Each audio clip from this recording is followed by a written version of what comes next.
going to talk about a migration. And no, it is not a migration of people with accents like mine coming over here since the results of the US election. So when I tell people I study a migration, they often think of epic scenes, like whales migrating to Antarctica, or wildebeest migrating across the Serengeti, or if you're like me and you're not from here, you might think of endless paperwork. Now, just to be clear, this is to prove I'm not a criminal, not the other way around.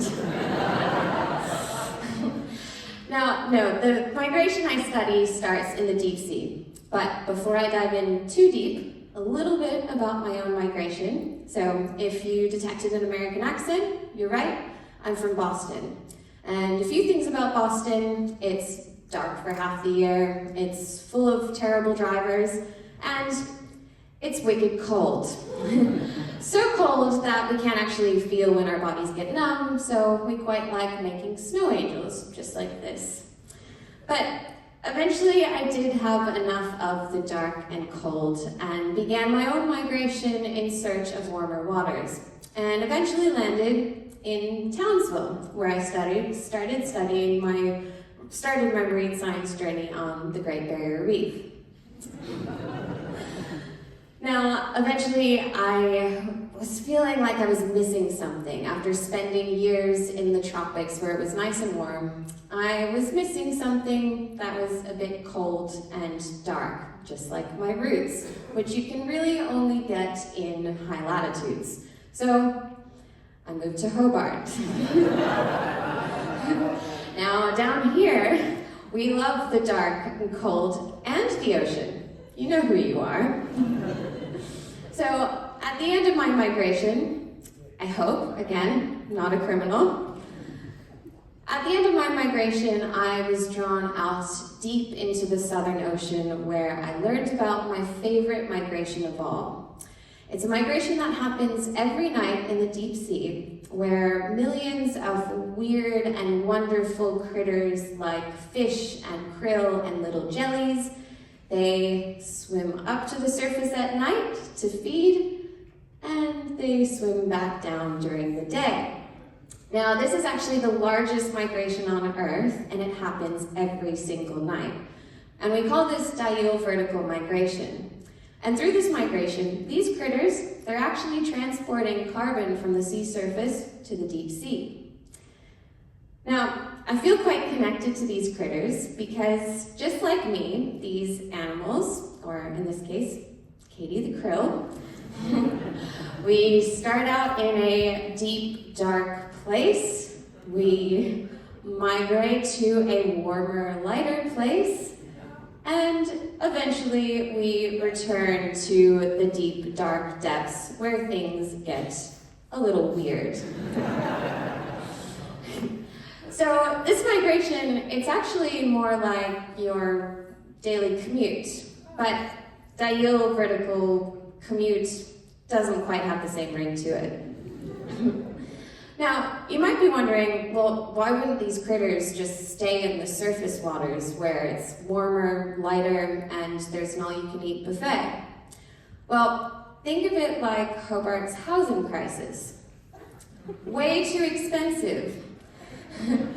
And for these critters, the expense isn't money, it's life or death. So living in the surface waters means dealing with a lot of competition and being spotted by predators.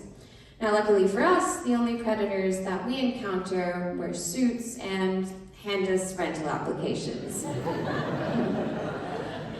So, like those of us who can't afford to buy or rent in the city, these critters are stuck commuting from the suburbs. Now, you may be wondering, why should I care about the commute of these weird deep-sea critters? I mean, maybe even just hearing the word commute is giving you anxiety. But like I mentioned before, these critters are actually helping transport carbon from the sea surface to the deep sea, where it can stay locked away for years. So let's unpack this. Now, when we're commuting in our cars, we are burning fossil fuels and emitting carbon dioxide through our tailpipes. Now, some of that carbon dioxide is taken up by the ocean and then taken up by these little tiny plants at the surface called algae. So these algae are basically like little carbon-filled nuggets. So, our deep sea critters, they swim up, they have a nice feed, and they swim back down. And along the way, they also eat each other. Now, luckily for us, on our commute, all we have to deal with is road rage. Unlike these critters, we probably won't get eaten.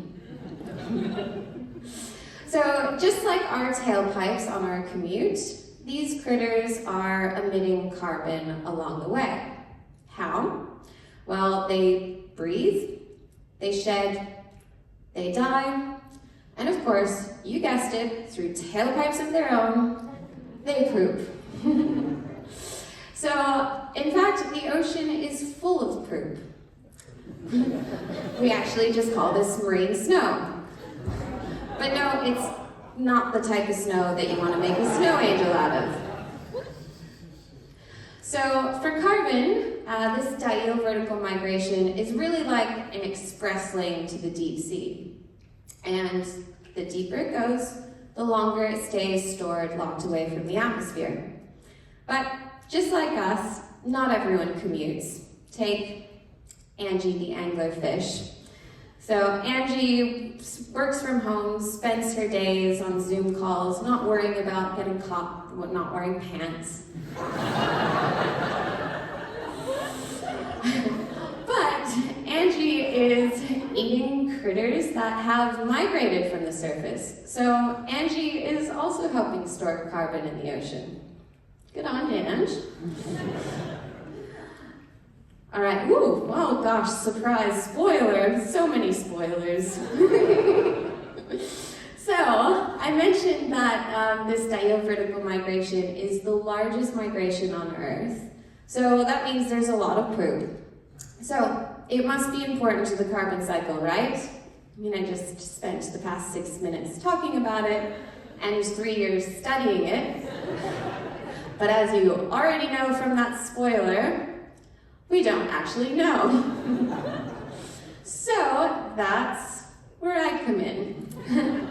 So I'm trying to figure out how much carbon these critters, yes, those are in fact critters from the deep sea. So I'm trying to figure out how much carbon these critters transport to the deep sea, which means I'm trying to count all the critters. I'm trying to find out how much they poo, breathe, shed, and die. And I'm trying to finish this PhD in the next 6 months. Yeah. Oh, thank you. Oh, okay. Well, yeah, so I quickly realized that you can't count all of the critters, especially when you're out to sea dealing with the wrath of the Southern Ocean. Occasionally, a sample gets spilt.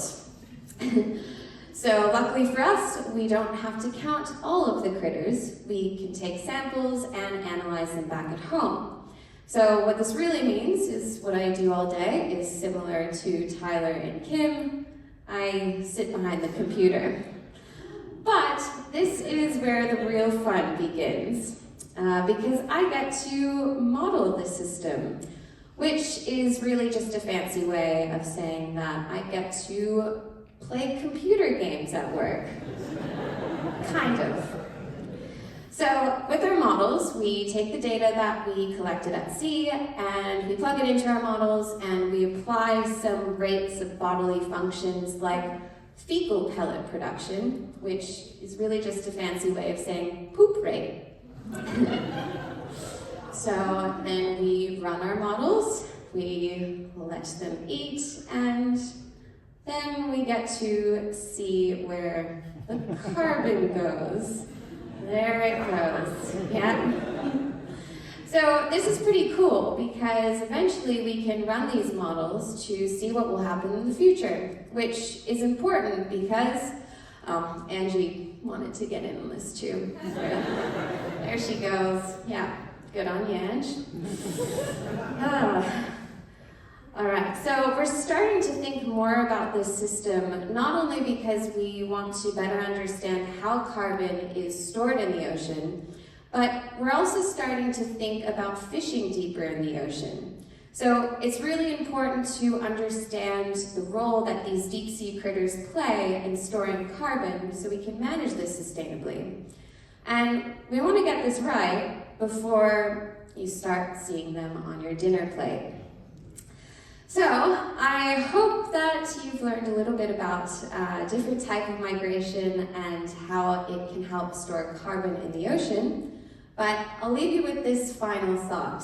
So when you are commuting to work in your car, perhaps you're stuck in traffic and that road rage is starting to bubble up, I urge you to think about that heroic migration of these deep sea animals, and just remember, at least you probably will not get eaten. So thank you very much, everyone.